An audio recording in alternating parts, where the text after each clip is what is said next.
Imagine the person who spent 6 years quietly convincing you that you were too much, too loud, too ambitious, too inconveniently yourself, finally, carefully, deliberately dismantling every part of you until you woke up one morning and couldn't find yourself in your own reflection. Now imagine he sends you an invitation. Not to apologize, not to explain, but to watch. To sit in a room full of chandeliers and champagne and every important person he has ever needed to impress, and watch him stand at the center of it all, glowing, untouched, completely unaccountable, with a new woman on his arm and a smile aimed directly at you that says, "I won. You were nothing. And now everyone in this room is going to see me prove it." That is the room Sarah walked into on a Friday night in October. She wore burgundy. She came alone. She took her seat, and she did not flinch, and she did not look away. Because here is the thing he never knew, the thing that makes this story different from every story about a woman who got broken and survived. Sarah didn't come to survive the evening. She came because the man sitting beside her had a folded piece of paper in his inside pocket. And 3 investors at table 7 had been waiting 8 months for exactly this room. And every carefully constructed, chandelier-lit, 200-person moment of this night, every moment Peter had engineered to make her feel small one final, public, unforgettable time, was always going to end the way she decided. He built the stage. She wrote the last scene. And by the time he tapped that champagne glass and opened his mouth to deliver the speech of his life, she was already, quietly, completely, smiling. This is Roses and Revolvers, where every story cuts deeper than the last. If you made it this far and felt something, don't just watch in silence. Subscribe and tell me where you're watching from. The real ones don't just listen to the story, they stay for the next scar. She hadn't always known she was disappearing. That was the most dangerous part. It happened the way erosion happens, slowly, quietly, in increments too small to name, until one morning you look in the mirror and cannot find yourself in your own face. Peter Voss did not raise his voice. He didn't have to. He had a more refined instrument, the slight pause before responding to something she said, long enough to make her doubt it. The way he would look at her outfit, say nothing, and somehow she would change. The dinner parties where he spoke over her, not aggressively, but smoothly, the way a river swallows a stone, and everyone watched him, and no one noticed her at all. 6 years. She had given him 6 years. She stopped translating professionally in year 2 because the travel made him uncomfortable.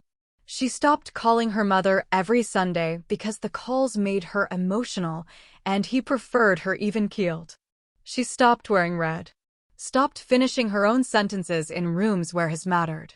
She folded herself smaller and smaller, convincing herself that was what love required: accommodation, sacrifice, the quiet erasure of inconvenient edges. She didn't leave because she stopped loving him. She left because one morning she reached for herself and found almost nothing there. The divorce was clean. Peter made sure of it. His lawyer, his timeline, his narrative. She had walked out of that courthouse with a settlement he considered generous and a silence he considered permanent. He had been so certain she would simply cease. That was his mistake. The one he didn't know he'd made. Because in the 2 years since that courthouse door closed behind her, Sarah had not ceased. She had remembered. And remembering, it turned out, was the most dangerous thing a woman could do. Virginia gave her back her name. Not legally, that had come with the divorce papers. But the real one. The one that existed before Peter, before the dinner parties, before she learned to make herself palatable to rooms that were never built for her. Her mother's house smelled like cedar and old books and something cooking that had no business smelling that good on a Wednesday morning. Her father's study still held 15 years of trade correspondence in 4 languages, stacked in the particular organized chaos of a man who understood that commerce, done honestly, was its own kind of dignity. Sarah had grown up between those walls, translating documents before she was old enough to understand what they meant, learning early that language was power, that the person in the room who understood everything and revealed nothing always held the edge. She had forgotten that. Peter had helped her forget. She remembered it now with a ferocity that frightened her. She rebuilt quietly, took back her clients, expanded. Within 14 months, she was negotiating contracts between West African shipping firms and European distributors, moving through boardrooms in Lagos and Lisbon with the kind of calm authority that made people lean forward when she spoke. That was how she met Marco. Not at a party. Not through anyone's introduction. Across a conference table in Brussels, where he had listened to her dismantle a flawed logistics proposal in 3 languages without raising her voice, and afterward said simply, "You see things most people spend years missing."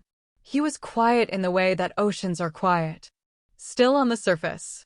Immeasurable underneath. She didn't know then what he was capable of.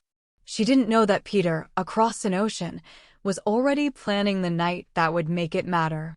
If you made it this far, you're not just watching, you're part of this story now. Subscribe, and I'll see you in the next one.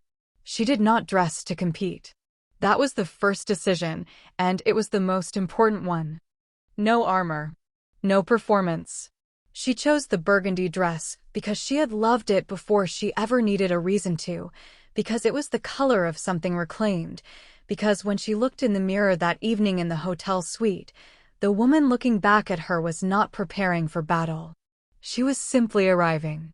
Marco waited by the door in a dark suit that cost less than anything in that room and carried more authority than all of it combined. He offered his arm. She took it.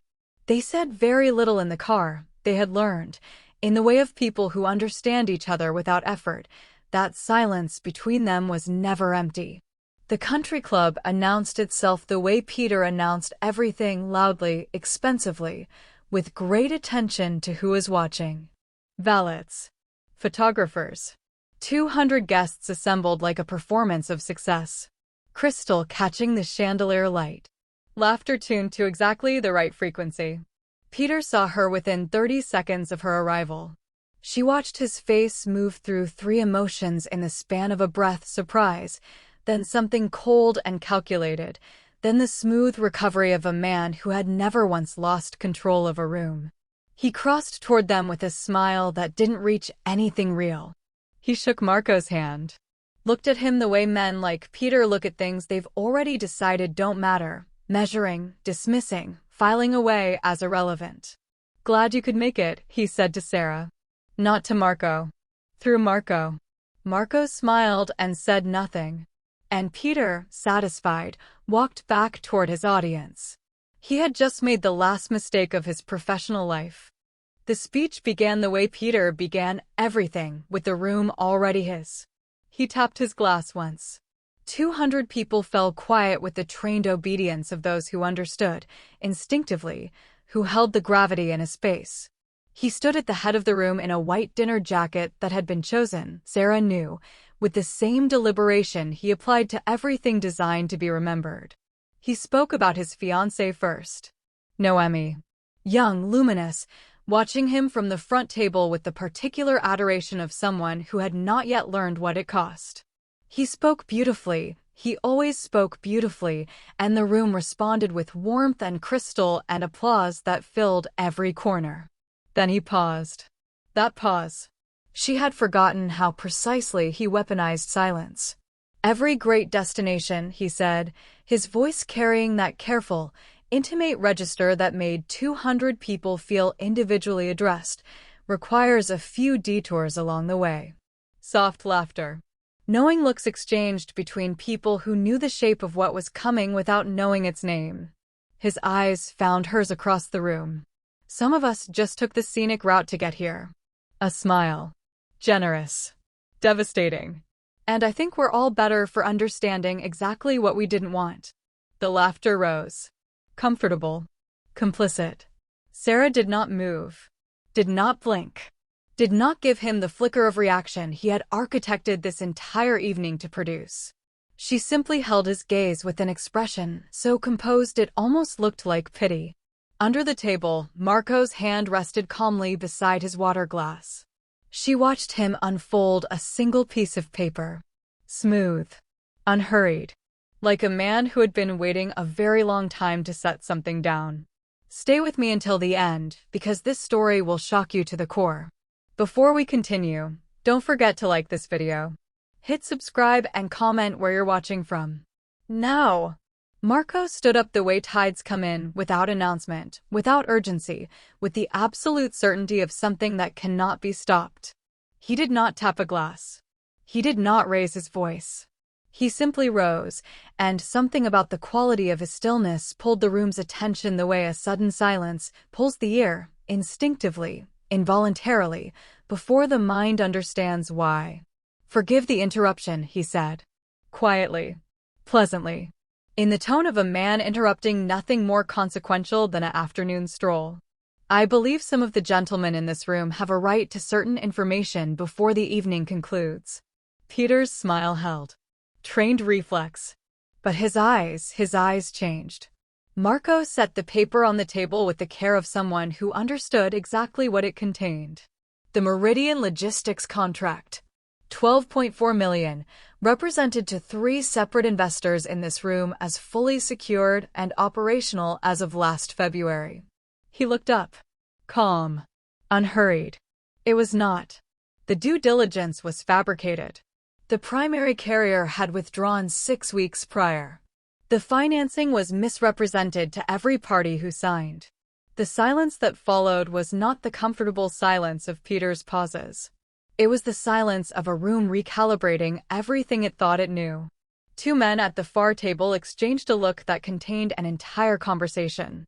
A third reached slowly for his phone.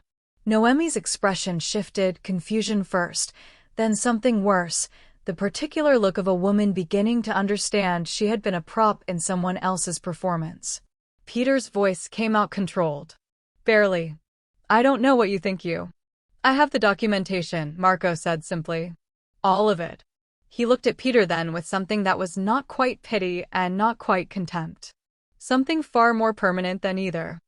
It did not collapse loudly. That was the thing nobody would remember correctly afterward, how quiet it was. How a reputation 20 years in the making came apart not with confrontation or raised voices, but with the sound of chairs shifting, phones unlocking, and 200 people recalibrating their loyalty in real time. Richard Hale, Peter's longest investor, stood first. Said nothing. Simply retrieved his jacket from the back of his chair with the deliberate calm of a man closing a door he did not intend to reopen. Others followed in the way of people who had been waiting for permission, 1, then 3, then a quiet exodus that emptied Peter's carefully assembled audience like water finding its level. Noemi left without a word. That was perhaps the most devastating thing. No scene. No tears in public.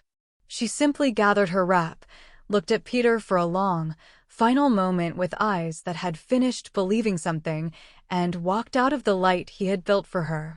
Peter stood at the center of it all, still holding his champagne glass, still wearing the white dinner jacket, still performing composure for a room that was no longer watching. Sarah watched none of it. She was already outside. The October air met her at the door, cool and clean and indifferent to everything that had just happened beneath those chandeliers. She stood at the top of the stone steps and she breathed. Slowly. All the way down. The kind of breath that releases something that has been held for years without the body's full permission. Marco came to stand beside her. Said nothing. He had learned, as she had, that some moments were too significant for words. She smiled. Not triumphantly. Not bitterly. The smile of a woman who had finally, completely, arrived back to herself. The smile that had cost her 6 years and 2 of the hardest and most clarifying of her life. "Ready?" Marco said quietly. She turned to look at him and found something in his expression she hadn't seen before. Something careful. Measured. The look of a man standing at the edge of a sentence he had not yet decided to finish. "There's something else," he said. "About Peter.